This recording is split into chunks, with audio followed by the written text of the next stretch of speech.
The story started with a sight and introduction of where the author was.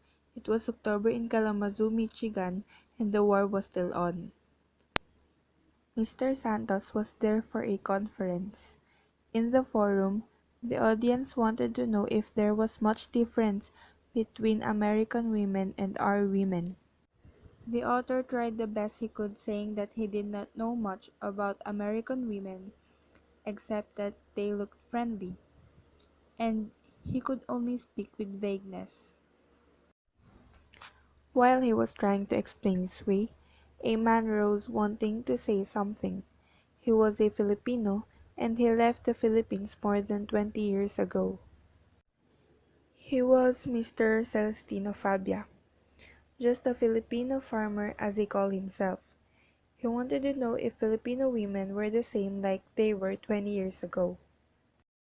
The author weighed his answers carefully, as he does not want to lie and to make Fabia unhappy with his answer, so he wanted Fabia to tell what are Filipino women like 20 years ago. Fabia stood up to answer. 20 years ago, our women were nice, modest, they wore their hair long, they dressed proper and went for no monkey business. They were natural, they went to church regularly, and they were faithful, Fabia said. And the other knew what he was going to say that will interest Fabia to know. Our women have changed, but the change has been on the outside only. He pointed to his heart and told, inside here, they are the same as they were 20 years ago, God-fearing, faithful, modest, and nice.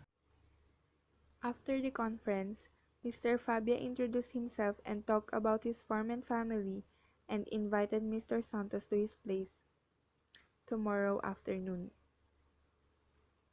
They arrived at Mr. Fabia's place and Mr. Santos met the wife, Ruth, and son of Mr. Fabia, which is Roger.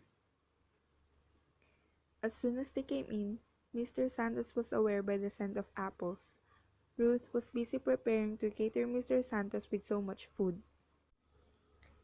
Afterwards, Mr. Santos noticed an old picture frame which is a faded figure of a woman in Philippine dress. They talked about who it is, but Mr. Fabia doesn't know her identity. Mr. Fabia took Mr. Santos around the farm, which contained apple trees that stood bare against a glowing western sky. Fabia took Santos back to the hotel before nightfall, and there they bid their goodbyes. Where the party at? And you don't stop, and we won't stop. Where the party at? And you don't stop, and we won't stop. 오늘도 친구들이 왔어